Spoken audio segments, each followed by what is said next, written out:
que é o autismo? Eu consigo identificar ainda como mãe, no primeiro momento, nos primeiros meses?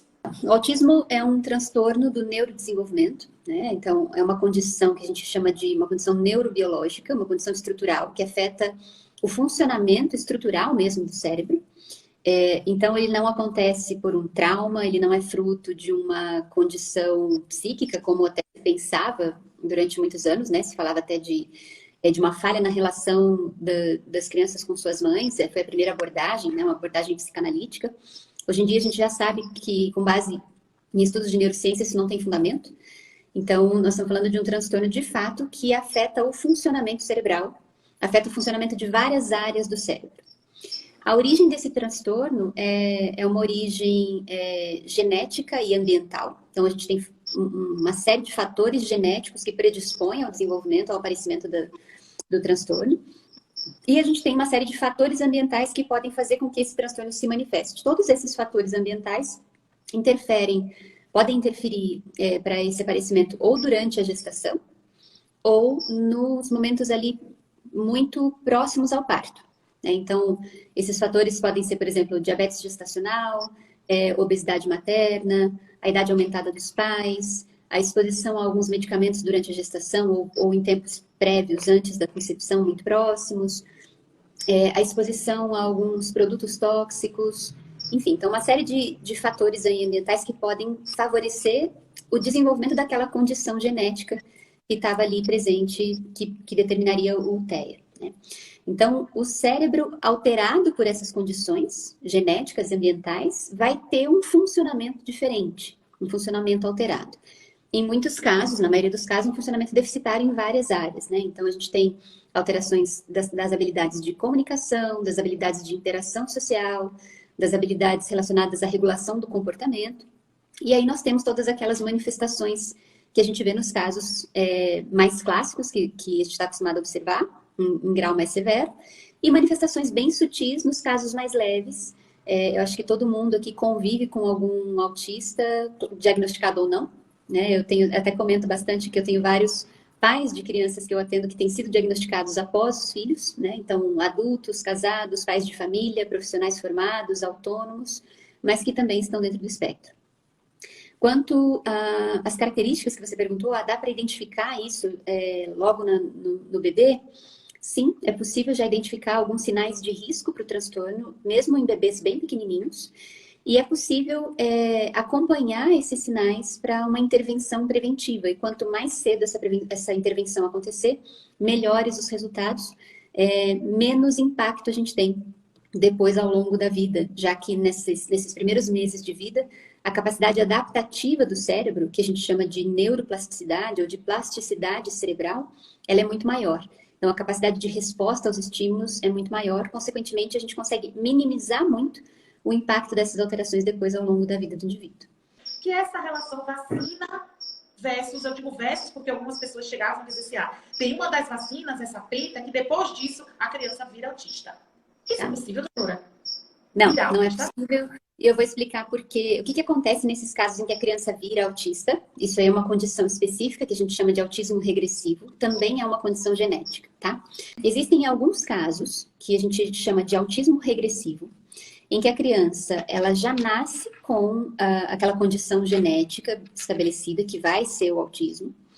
Mas todas as pessoas, todas as crianças, em algum momento, ali perto de 18 meses, 24 meses, mais ou menos, nós passamos por um processo fisiológico, esperado e natural, que a gente chama de poda neural. Então, o que acontece? Toda pessoa, todo indivíduo, todo ser humano nasce com um número excessivo de neurônios. A gente nasce com um número muito aumentado de neurônios. E por volta ali dos 2 anos, que é quando a gente tem aquele boom de desenvolvimento de linguagem e de uma série de habilidades, o cérebro faz uma poda, uma morte neuronal programada, tá? Isso acontece com todas as pessoas. Então, aqueles neurônios que estão obsoletos, que não têm muita função e que estão ocupando espaço, impedindo as conexões de acontecerem de forma adequada, eles são mortos de maneira planejada. Então, a gente tem um sistema que programa essa limpeza ali e diminui o número de neurônios para que as conexões aconteçam de modo adequado. O que acontece com algumas crianças? por uma disfunção ali genética lá, que a criança já nasceu com aquela alteração, ao invés de acontecer a morte de neurônios disfuncionais, obsoletos, que não estão trabalhando, acontece a morte de neurônios que já tinham adquirido funções. Então, é comum que algumas crianças, no momento dessa poda neural, elas parem de falar, elas parem de olhar, elas parem de interagir. E aí a gente tem esse quadro clássico que a gente chama de autismo regressivo. Eu mesmo tenho um grande percentual das crianças que eu acompanho são crianças com esse perfil de autismo regressivo. O que acontece com as famílias? É muito natural que essa experiência a gente tente sempre encontrar uma justificativa. Então, os relatos das famílias são sempre assim. Ele ficou autista porque o pai foi embora.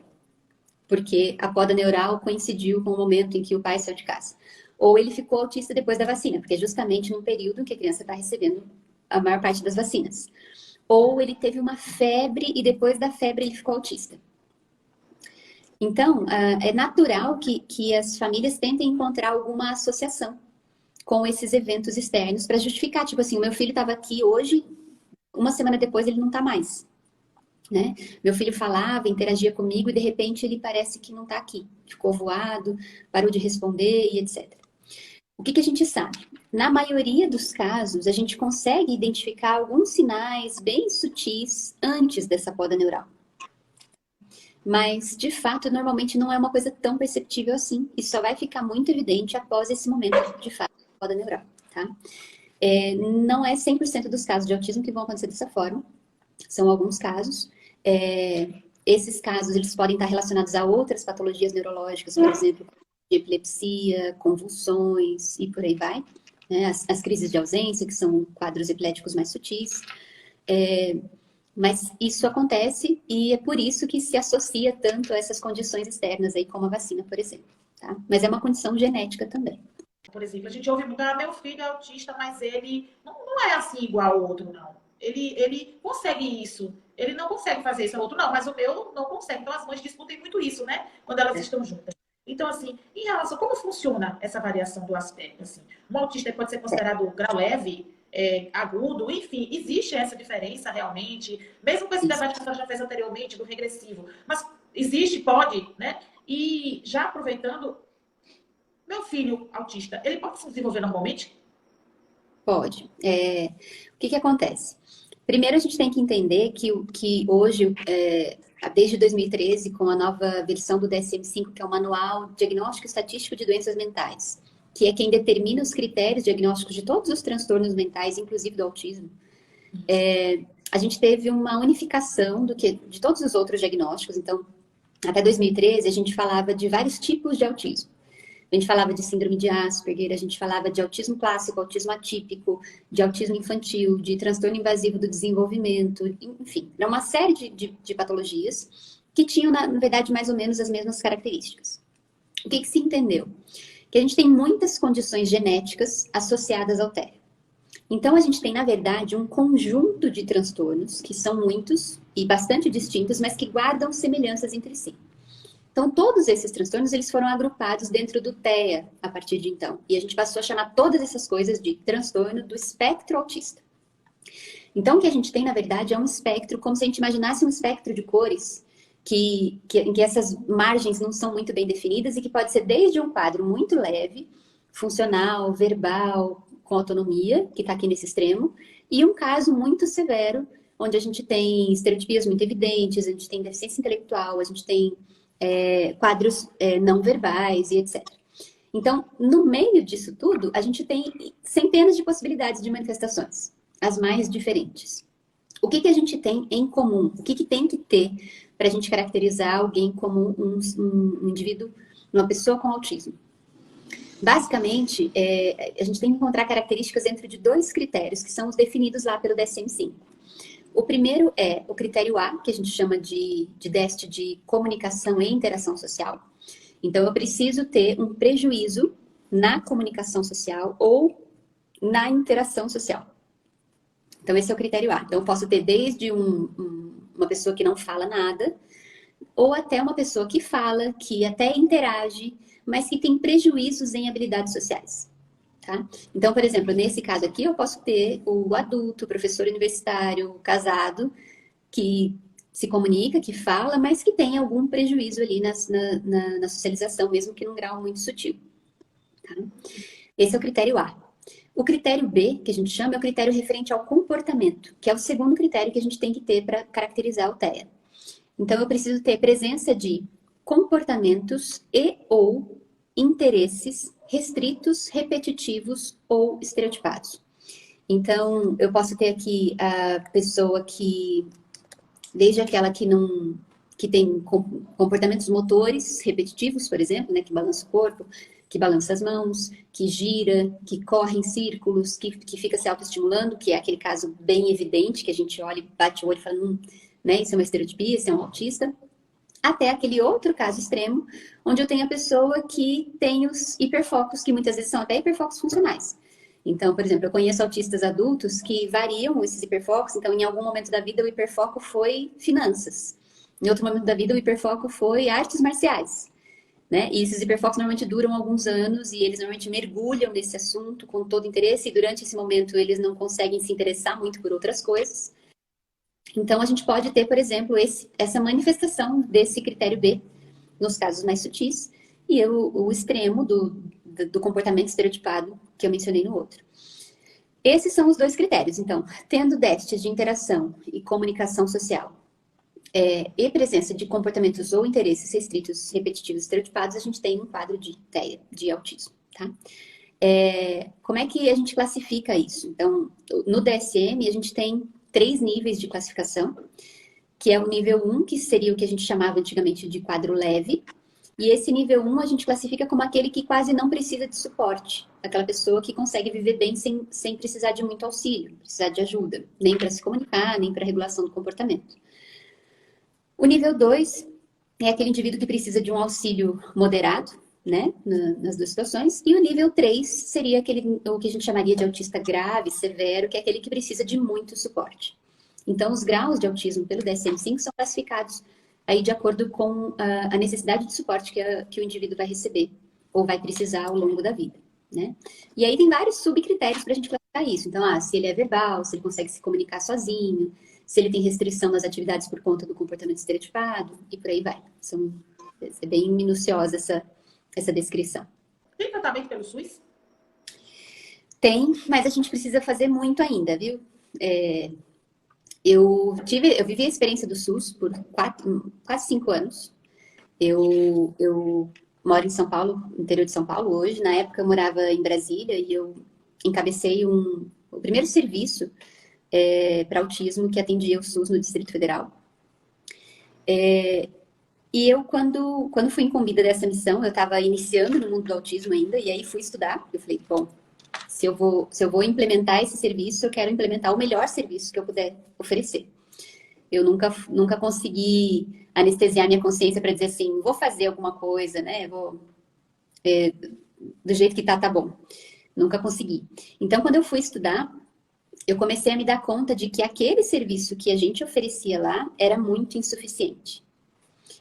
Porque eu comecei a entender que a intervenção para autismo, aquela que realmente dá resultado e que ia fazer aquelas filas homéricas pararem de se retroalimentar, porque o que acontecia, eu acredito que talvez vocês experimentem isso também. Na época, nós atendíamos 180 crianças autistas ou deficiente intelectual por semana, e nós tínhamos uma lista de espera de mais de 500 crianças aguardando o atendimento.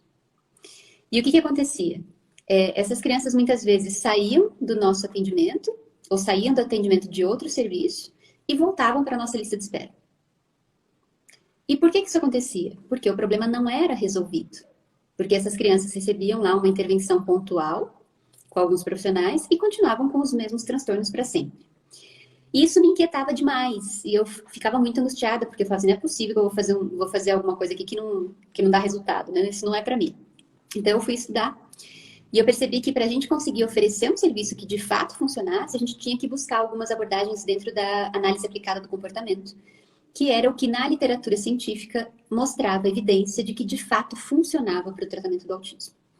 Mas aí eu esbarrava num problema importantíssimo. A análise aplicada do comportamento para ter efeito com o autista tinha que ser intervenção intensiva. Como é que o SUS ia oferecer intervenção intensiva? né? E eu fiquei desesperada. Não, eu preciso fazer alguma coisa que funcione.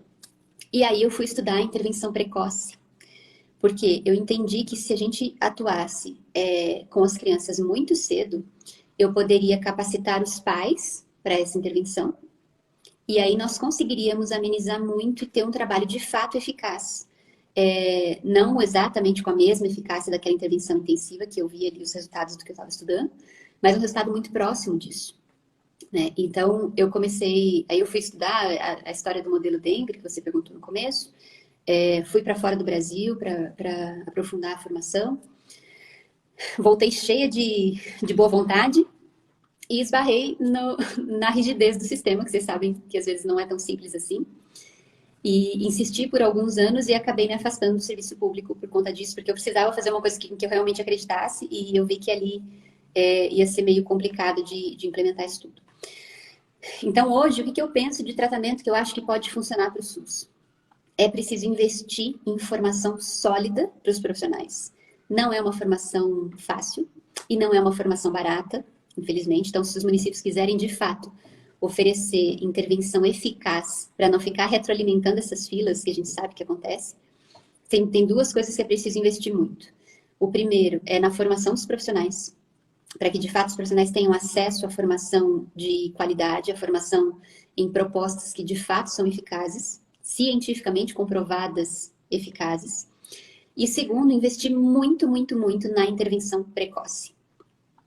Hoje eu tenho trabalhado no desenvolvimento de uma ferramenta, de um aplicativo de monitoramento do desenvolvimento infantil. Né? Eu estou desenvolvendo isso junto com o meu esposo e mais uma equipe de tecnologia, para que a gente consiga permitir que as famílias monitorem o desenvolvimento dos bebês desde o nascimento, para que o menor sinal de risco já possa servir para início de intervenção. Então, para mim, a única possibilidade de um serviço no SUS realmente funcionar para autismo é a gente tornar essa intervenção o mais precoce possível, porque quanto mais cedo a gente intervém, menos horas de intervenção a gente precisa. Quanto mais tardio é o tratamento, mais horas de intervenção a gente precisa. Para você ter ideia, às vezes uma habilidade, quando a gente vai fazer uma avaliação para implementar um plano terapêutico, a gente mapeia todas as habilidades que a criança deveria ter adquirido naquela faixa etária. E tudo que ela não adquiriu se torna um objetivo terapêutico, né? Esses objetivos terapêuticos, por exemplo, se eu quero ensinar, às vezes, esse objetivo terapêutico para uma criança de 3 anos, de 3 anos e meio, às vezes eu demoro 3 meses para eu conseguir que aquela criança adquira aquele objetivo. Isso numa intervenção que acontece todos os dias, viu? Terapia todos os dias, às vezes eu demoro 3 meses para a criança adquirir aquela habilidade. Essa mesma habilidade, quando eu ensino ela para uma criança de 1 ano, ela adquire, às vezes, de uma semana para outra. Ou seja, se eu fizer essa intervenção muito cedo, eu consigo fazer essa intervenção com poucas horas de terapia. Se eu faço a intervenção tardia, eu vou precisar de muitas horas de terapia e pode ser que eu não consiga desenvolver aquelas habilidades.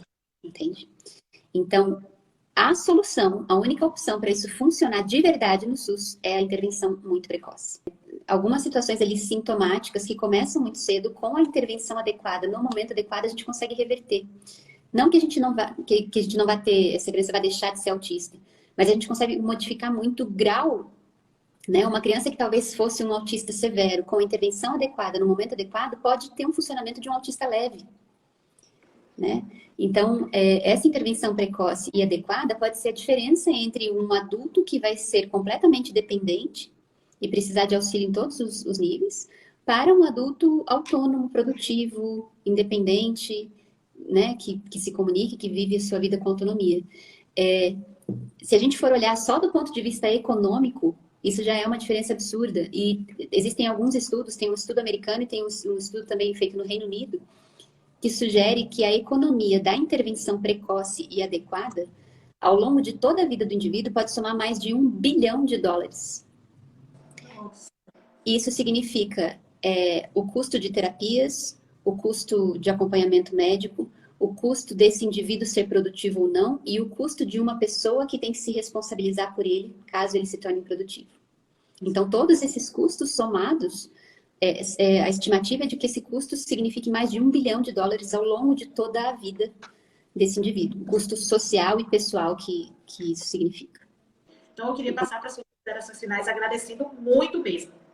Eu que agradeço muito. Obrigada pelo convite. Obrigada a Sandra, nutricionista, que me convidou.